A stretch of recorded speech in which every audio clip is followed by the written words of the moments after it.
Hello students, so let's start today's lecture. हमने previous session में देख लिया था ऑर्गेनाइज सेक्टर। हमने मनी मार्केट के अंदर देखा था कि कौन कौन से सेक्टर आते हैं। उसमें से एक ऑर्गेनाइज सेक्टर और दूसरा unorganised sector.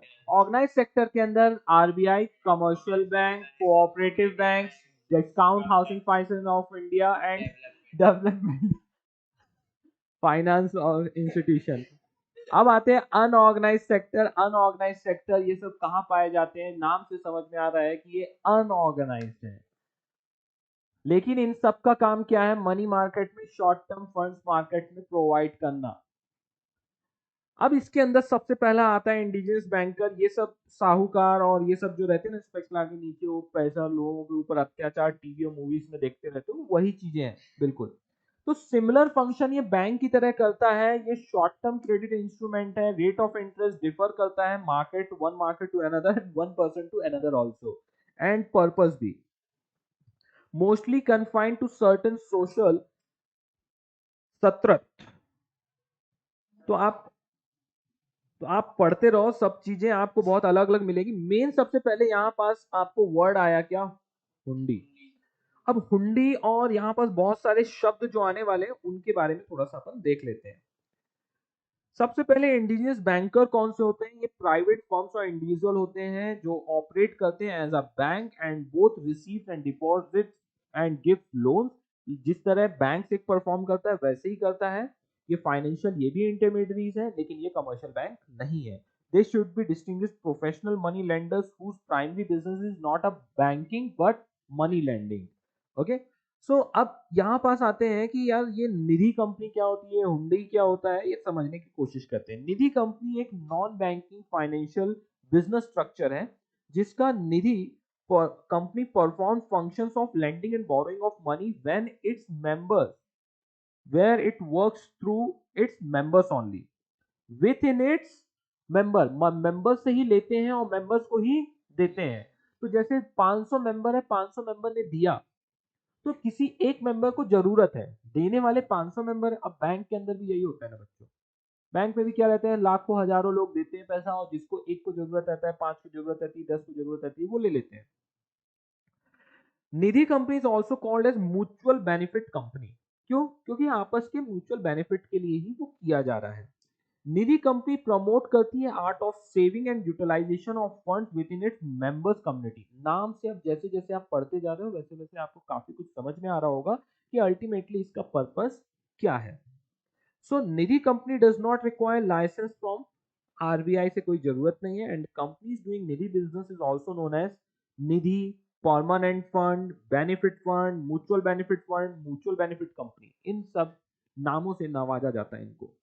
So Nidhi company is recognized under section 406 of Companies Act 2013 and is business structure which comes under 20 of Companies Act 1956 and ruled by the Ministry of Corporate Affairs, MCA के accordingly। Definitely MCA की website और MCA यही सब companies की listing और उसमें regulation चलता है।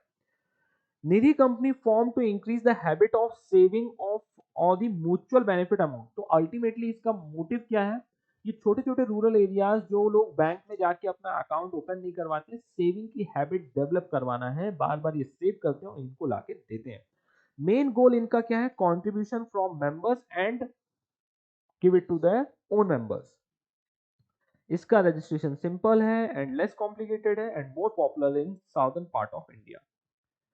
अब आता है चिट फंड। अभी कौन सा फंड पढ़ा आपने? निधि। निधि कंपनी के बारे में पढ़ा। अब ये चिट फंड है, आ सेविंग कम बोरोइंग स्कीम। यहाँ पर सेविंग भी होती है और बोरोइंग भी, वहां भी होती है, अलग अलग नाम है, अलग अलग पर्पस है, अलग अलग नाम से लोग चालू करते हैं। वेयर मेंबर और the subscriber agrees to contribute fixed amount every month for a fixed period. अब नाम से समझ में आ रहा है, फिक्स्ड अमाउंट फिक्स पीरियड के लिए डिपॉजिट कर दिया और हो गया हमारे पास 10,000 करोड़ रुपए। अरे आप छोटे लोगों को ज्यादा छोटा मत समझो, उन्हीं के पास सबसे ज्यादा पैसा रहता है। देखो इस चिंटू को, इस पिंटू को, सब समझ में आ रहा है। अब क्या होता है, अब इसमें से पैसे किसको मिलेंगे मालूम है आपको? आपका सबका नाम लिखा जाएगा चिट्ठियों में, मजाक नहीं कर रहा हूं।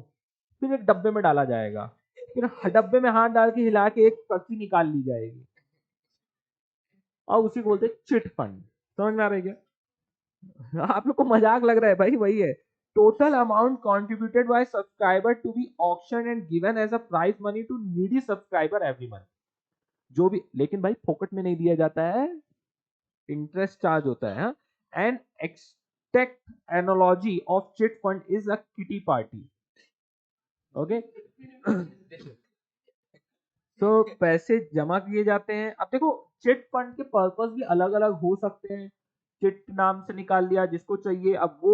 अब जैसे वो उसके पास आ गया, अब वो बोलेगा मेरे पास ये पैसे हैं, बोली लगाओ 8%, 9%, 9.5%, जिसको चाहिए उसको मैं दे दूंगा.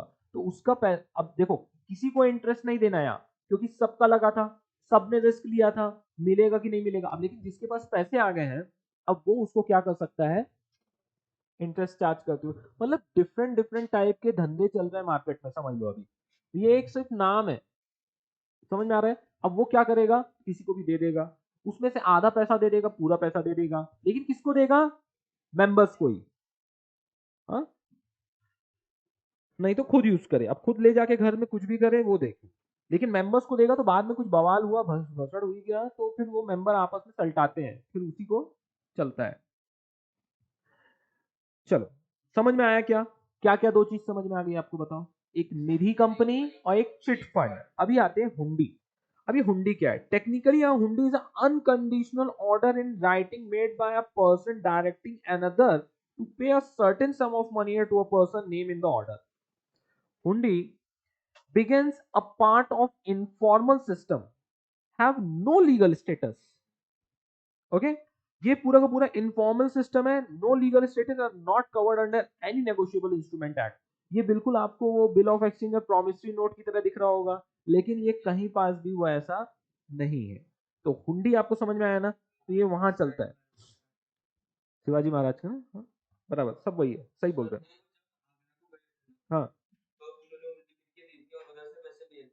और इधर आने के बाद वो जो इसको दी थी उनकी, वो महाराष्ट्र में आकर वो पैसे लेके गए. ओके, तो उन्होंने पहले इनिशिएट किया था हुंडी के बारे में, राइट. Very good. ठीक है, पॉपुलर हो गया होगा उसके बाद. तो रेट ऑफ इंटरेस्ट डिफर करता है market to market, unbanked area and provide loan directly to agriculture trade industry. तो हुंडी समझ में आया, वो एक अनकंडीशनल ऑर्डर टाइप का इंडिजिनियस बैंकर रहते हैं. मनी लेंडर्स कौन से रहते हैं यहाँ पास, charge higher rate of interest है, प्रोवाइड करते हैं लोन. सब देखो क्या है, नाम हेडिंग ही लिखा है क्या, unorganised sector. Okay, so high rate of interest यहाँ रहता है, प्रोवाइड लोन करते हैं, money lends, unproductive purpose, productive purpose. Unproductive purpose मतलब जो शादी है ना उसके बारे में बोल रहा है.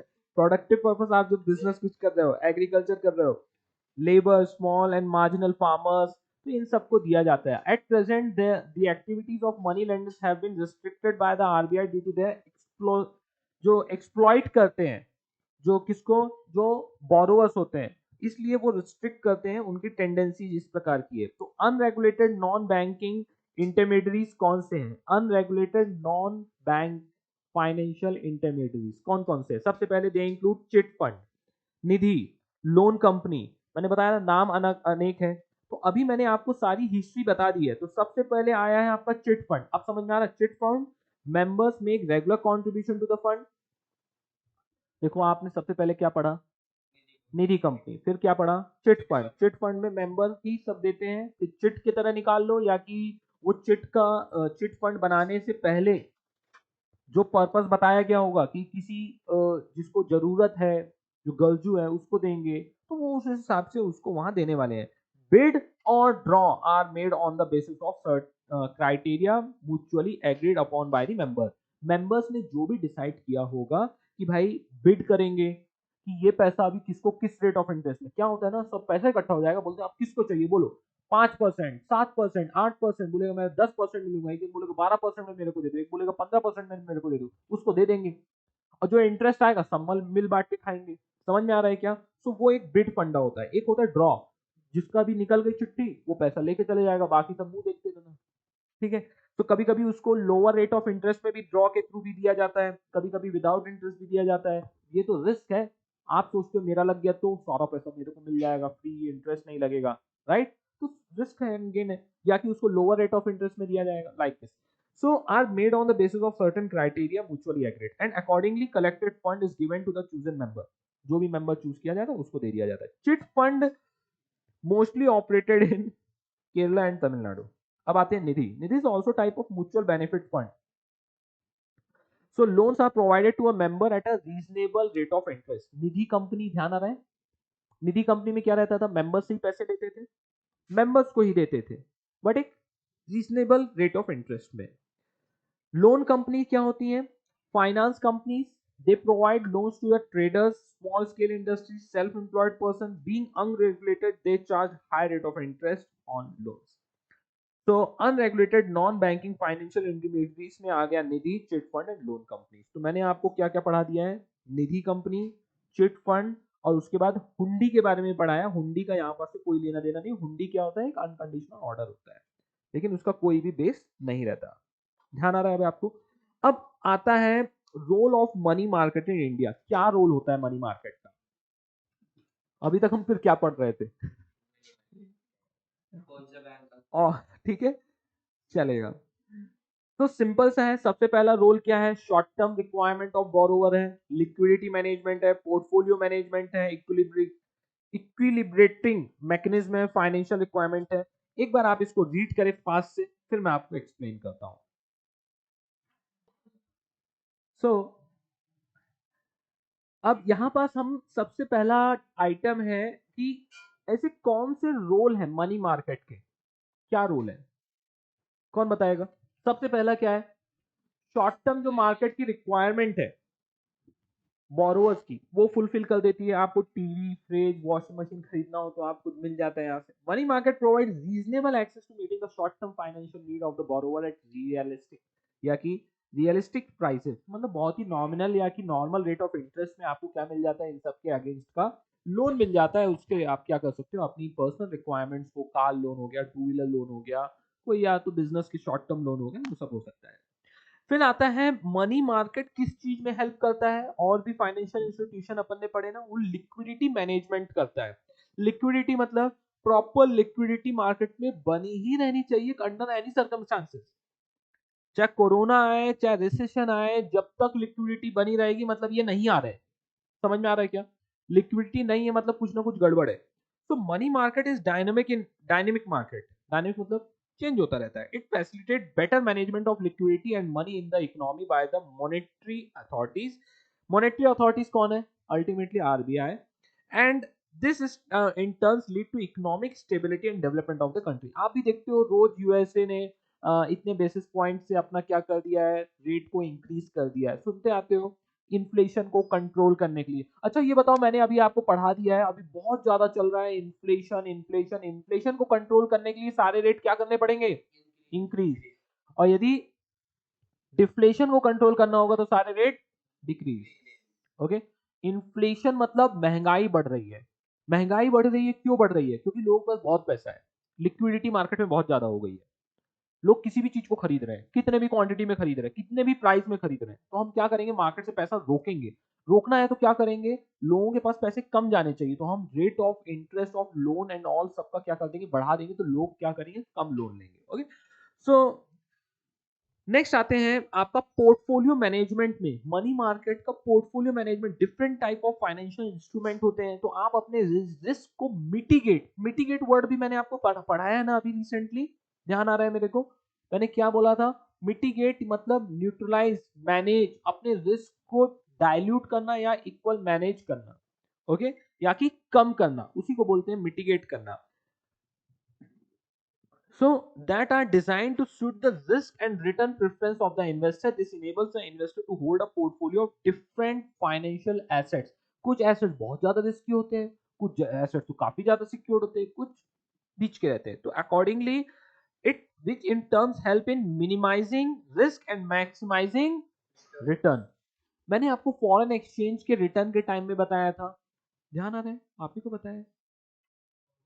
यदि आपने कुछ चीजें इंपोर्ट की है तो आपको क्या आने वाली है, करेंसी आने वाली है. आपने कट टू कट रेट में दिया है गुड्स को, जब करेंसी आएगी तो आपको मालूम है कि अभी 80 रुपीज चल रहा है डॉलर का, यदि कल 70 रुपीज पहुंच गया या 60 रुपीज पहुंच गया तो आपको तो लॉस हो जाएगा.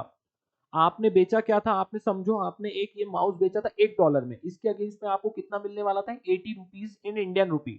मतलब $1 आएगा, आप उसको कन्वर्ट कर लोगे तो कितना मिल जाएगा, 80 रुपीज, और आपकी कॉस्टिंग ही बस 79 रुपीज थी। ₹1 मार्जिन करके आपने 10,000 क्वांटिटी बेच दी थी। ओके, सो अब यदि मार्केट डॉलर का रेट कल 60 रुपीज पहुंच गया, तो वो सामने वाला तो क्या देगा, $1 ही देगा इसके अगेंस्ट में, और आपको कितना मिलेगा, लेकिन डॉलर 60 रुपीज और कॉस्ट कितनी है 79, तो आपको क्या हो जाएगा, लॉस। तो आप क्या करते हो कि आप जाते हो फाइनेंशियल इंस्ट्रूमेंट खरीदने, बैंक से डील करने, ये बहुत सारे हेजिंग कंसेप्ट होता है, हेज करना, कि मतलब आपका जो रिस्क है कि आपका 80 रुपीज कहीं गलती से 60 रुपीज फ्यूचर में आ गया तो आपको लॉस हो जाएगा, 85 चला गया तो हम 85 ले लेंगे। ये कंसेप्ट होता है हेजिंग और मिटिगेट, रिस्क मिटिगेट करने का। आगे चल के आपको बहुत सारा ये फाइनेंशियल चीजों में आप स्टडी करोगे, ऐसे मार्केट के बहुत से इंस्ट्रूमेंट रहते हैं। बोलता है आप मेरे को 50 पैसा दो पर डॉलर, मेरे को कितना दो, 50 पैसा दो। यदि ये 80 से नीचे गया, मैं आपको 79.5 रुपीज दे दूंगा, 50 पैसा मेरा कमीशन। यदि ये 80 से ऊपर गया तो आप मेरे पास आना ही मत, बेच देना।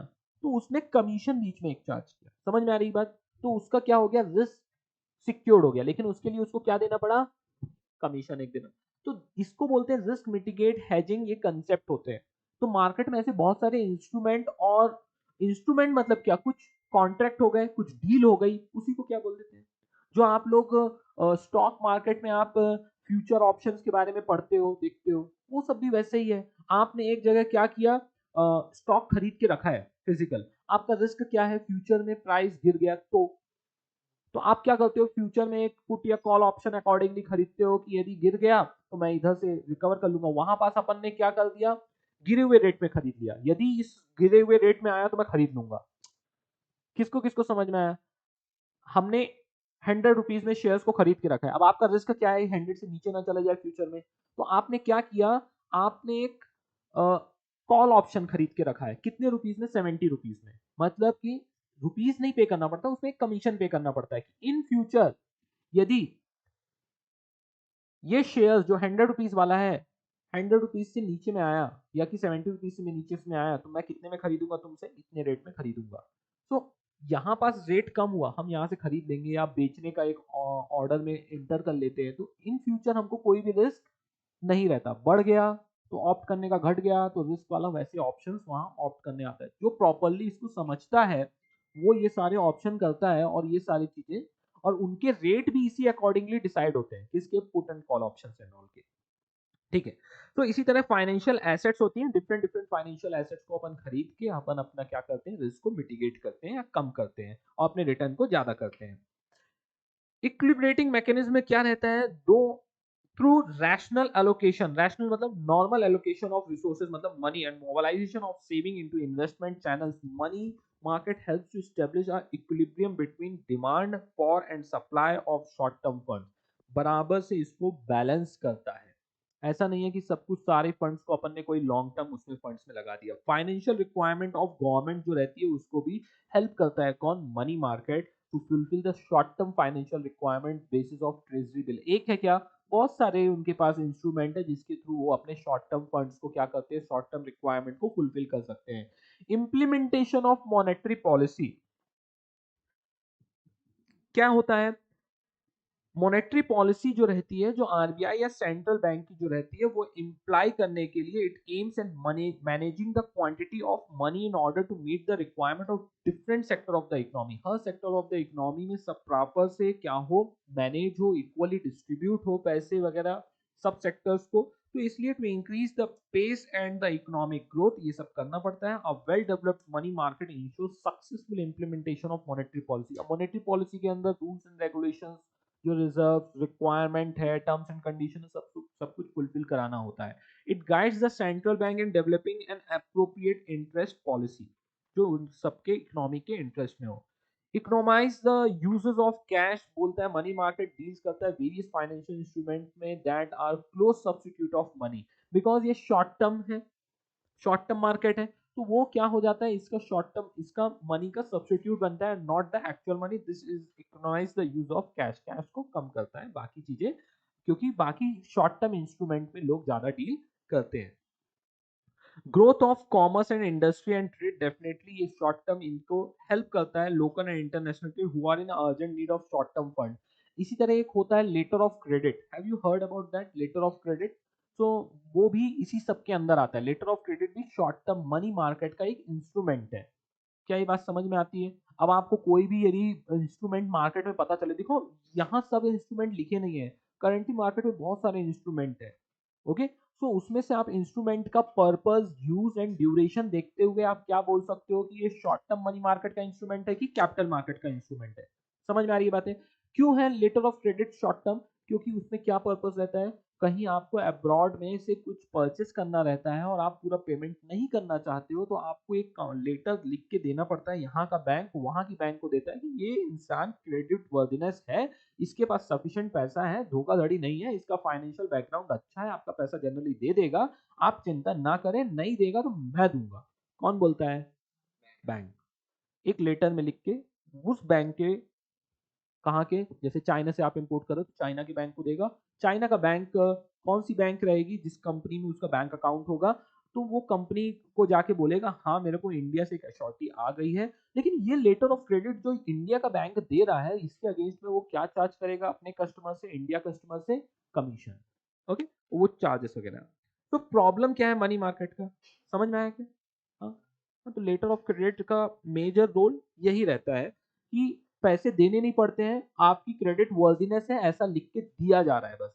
तो आप जब माल मंगाते हो, गुड्स मंगाते हो, तो आपको फुल पेमेंट करने की जरूरत नहीं रहती है। आपको काफी एक सफिशिएंट टाइम मिल जाता है कि आप वही गुड्स को बेच लो और पैसे जो है उसी से प्री पेमेंट कर देना, या कि क्वालिटी ऑफ गुड्स चेक कर सकते हो, रिटर्न कर सकते हो, सो ऑन।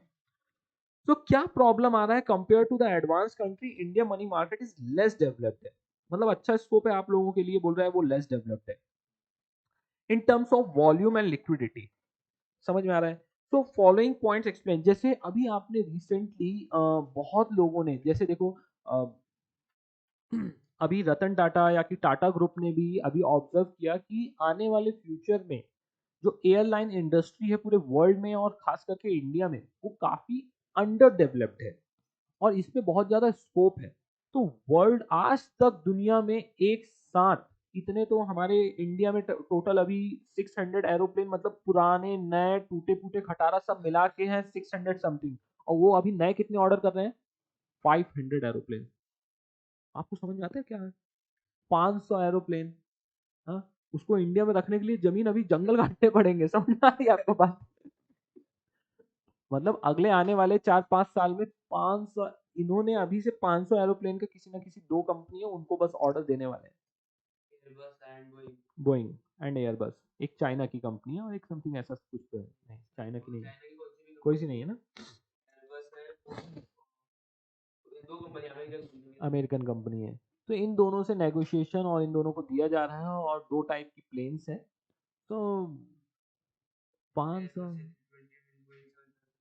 चलो अच्छा है इन्फॉर्म, लेकिन बहुत इंटरेस्टिंग चीजें हैं, इनको आप पढ़ते रहिए, देखते रहिए। तो ये इतनी सारी प्लेन्स को वो क्या कर रहे हैं, तो उन्होंने क्या ऑब्जर्व किया, इसी तरह और किसने, एक आकाशा एयरलाइंस, उन्होंने भी ऑब्जर्व किया था, इसीलिए राकेश झुनझुनवाला जी भी इसके अंदर आए थे। आए थे बोलना पड़ रहा है, लेकिन समझ में आ रहा है ना आपको? तो इस इंडस्ट्री में, तो इसी तरह यहाँ पास भी आपके पास इंडियन मनी मार्केट में बहुत ज्यादा स्कोप है, बहुत ज्यादा। अब आप अब्रॉड वगैरह में यूएसए यूके में जाओगे ना, तो वहाँ सिस्टम क्या रहता है मालूम है? हर चीज, ये स्क्रीन है, ये माउस है, हर चीज वहाँ सब किस में चलता है? फाइनेंस में चलता है। उनके पास जेब में पैसे नहीं रहते हैं, आएंगे तो देंगे वो, ऐसा सिस्टम रहता है। मतलब इंडिया में क्या चलता है, हार्डली 1 से 5% लोग भी ये नहीं करते हैं। आप अपने घर में टीवी खरीदते तो लोन लेके खरीदते हो क्या? जेब में होगा तो जाके खरीदते हो। समझ में आ रही बात? हाँ, फ्रिज क्या लोन में लिया था आपने? बहुत rare of the rare case में इंडियंस करते हैं ये सब। ओके, अभी वही बजाज फाइनेंस वो सब ये सब करने की कोशिश करते हैं, उन्हीं के सबसे ज्यादा इस सेक्टर में ज्यादा कंज्यूमर गुड्स में फाइनेंस देने का उनका काम है। आज की डेट में तो टू व्हीलर भी जल्दी सब लोग फाइनेंस नहीं करते, टू व्हीलर कैश में लेते हैं, फोर व्हीलर की बात आती है तो वो क्या करते हैं? फाइनेंस करते हैं। समझ में आ रही? So this is the whole concept कि मनी मार्केट जो इंडिया का है वो बहुत ज्यादा अभी भी अंडर डेवलप्ड है as compare to the developed countries. So अब क्या प्रॉब्लम्स आ रही हैं dual structure of money market. Dual structure मतलब यहां पास क्या बोल रहा है, presence of both organised and unorganised. Dual structure of money market, एक ऑर्गेनाइज सेक्टर है और दूसरा अनऑर्गेनाइज सेक्टर है। डिसइंटीग्रेशन होता है, lack of transparency, increase volatility and unorganized market, lack of coordination do not come under the direct control and supervision of RBI. तो यहाँ पास इसलिए कुछ पता नहीं चल पाता है कि क्या चल रहा है, और इसके कारण भी क्या होता है कि जिन लोगों को लोन वगैरह नहीं मिल पाता है वो किस सेक्टर में जाते हैं, अनऑर्गेनाइज सेक्टर में जाते हैं। Lack of uniformity in rate of interest, जिस टाइप से जिस कोऑपरेटिव बैंक में जाओगे तो ज्यादा रेट मिलेगा, कमर्शियल बैंक के पास जाओगे तो थोड़ा कम रेट मिलेगा, आप अनऑर्गेनाइज सेक्टर में जाओगे तो वहां बहुत ही ज्यादा रेट मिलेगा। ओके, सो बोल रहा है इसीलिए non bank financial development financial सब जगह अलग अलग अपना अपना रेट चल रहा है। Shortage of funds, money market face क्या करता है, shortage of fund due to inadequate saving pattern in Indians, या कि अपन बोलते हैं low per capita income in India. तो पुअर बैंकिंग हैबिट्स है इंडिया के अंदर, तो यदि पैसे पड़े भी है घर में तो भी वो बैंक में डिपॉजिट नहीं कर रहे। क्यों नहीं कर रहे, क्योंकि उनको लगता है रेट एंड ऑल, बहुत सारे रीजंस है। So wasteful consumption, inadequate banking facility in rural area, तो वो कहाँ रखते हैं, अपने पैसे घर में ही रखते हैं और पूरा बैंकिंग चैनल में नहीं आ पा रहा है। तो जनरली अभी भी बताया था, अभी वो सब डेटा का मैं जितना ज़्यादा डिस्कस नहीं करूंगा कि प्रधानमंत्री जनधन योजना जो आया था उसमें से डिफरेंट बहुत से लोगों के बैंक अकाउंट ओपन हुए, और उसमें से मोदी जी बता रहे थे कि इतना उनके बैंक अकाउंट में पैसा आज की डेट में फंड्स है। मतलब ये सारे कहाँ थे, पैसे अभी तक बैंकिंग चैनल में आए नहीं थे, वो सब कहाँ आ गए, बैंकिंग चैनल में आ गए। लेकिन अब उसमें एक मैं भी था, तो मेरे भी पैसे उसमें काउंट हो रहे थे। तो अब मेरे को उसकी वैलिडिटी एंड डेटा एक्यूरेसी के ऊपर कुछ नहीं बोलना है, लेकिन आप समझ रहे हो कि लेकिन ये सब बैंकिंग चैनल में आए, और भी लोग आए, रूरल एरिया से भी आए, तो क्या होगा, ये मनी मार्केट और ज्यादा ग्रो हो सकता है। सीजनल फ्लक्चुएशंस के बारे में बोला है, बोल रहा है ये as per the season during the peak season from October to June finance is required on a large scale for various purpose such as trading in agriculture, investment in business activities, result in wide fluctuation in money market. अभी का situation क्या हो जाता है, एकदम normal ठंडा सा पड़ जाता है, अभी कोई नया इन्वेस्टमेंट नहीं आता। लैक ऑफ फाइनेंशियल इंक्लूजन, तो यहाँ पास क्या बोलना चाह रहा है, still इनएडिक्वेट and inaccessible vulnerable group of such as weaker section and low income group, this shows the lack of financial inclusion। वो इन सब सेक्टर में या इन्वॉल्व या यहाँ पास आते ही नहीं है, खुद कमाते हैं, खुद काम करते हैं, खुद ही पेमेंट करते हैं, वो सब इन सब चीजों में पड़ते ही नहीं है, तो इसलिए वहां पास वो इन सब चीज में नहीं आ रहा है। डिले इन टेक्नोलॉजिकल अपग्रेडेशन, तो वो क्या हो रहा है कि प्री रिक्विजिट क्या है इन सब के डेवलपमेंट एंड ग्रोथ का, कि सबसे पहले तो functioning of financial market, delay in upgradation of technology hampers the working of money market. जितने तेजी से ये मनी मार्केट के फंक्शन टेक्नोलॉजी आजकल जिस प्रकार आप देखते होगे, क्रेडिट कार्ड लेना एक सपना बन गया था, आज तक तो रोज फोन लगा के आपको बोलते ले लो सर, ले लो सर, सर कोई भी डॉक्यूमेंट की जरूरत नहीं है, ऑनलाइन वहां पास ओके करना है आपको मिल जाएगा, आपका कोई फिजिकल वेरिफिकेशन करने को तैयार नहीं है, सर फोन से हम आपका फिजिकल वेरिफिकेशन कर लेंगे। What is all about this, all are the technological upgradation अभी जो हो रहे हैं। तो क्या क्या रिफॉर्म्स लाए गए हैं मनी मार्केट के अंदर। So some of the important reforms introduce किया गया है। सबसे पहले क्या, कमर्शियल पेपर, सर्टिफिकेट डिपॉजिट, ये शॉर्ट टर्म पैसे मार्केट में लाने के तरीके हैं। ओके, ये सब इशू करते हैं discount finance housing of India, और जब ये सब करते हैं तब, और वैसे भी ये सब ग्रुप ऑफ लोग हैं, इंस्टीट्यूशंस के हैं, इसमें आरबीआई भी है, पब्लिक सेक्टर भी है, सब लोग हैं। सो जब ये सब इशू करते हैं तो लोग क्या करते हैं, इसको खरीदते हैं, अपने पैसे, आप अपने घर में जो पैसे रखे वो देते हो, और इसके ऊपर आपको क्या मिलता है, इंटरेस्ट मिलता है। Certificate of deposit, money market, mutual funds, ये सब क्या है, पार्ट है। तो ये सब रिफॉर्म्स लाए गए हैं जिसके कारण RBI repos and reverse repos are introduce under the liquidity adjustment facility. तो L A F, liquidity adjustment facility जो है, कंसेप्ट है, जो मैं repo rate and reverse repo rate की भी बात कर रहा था।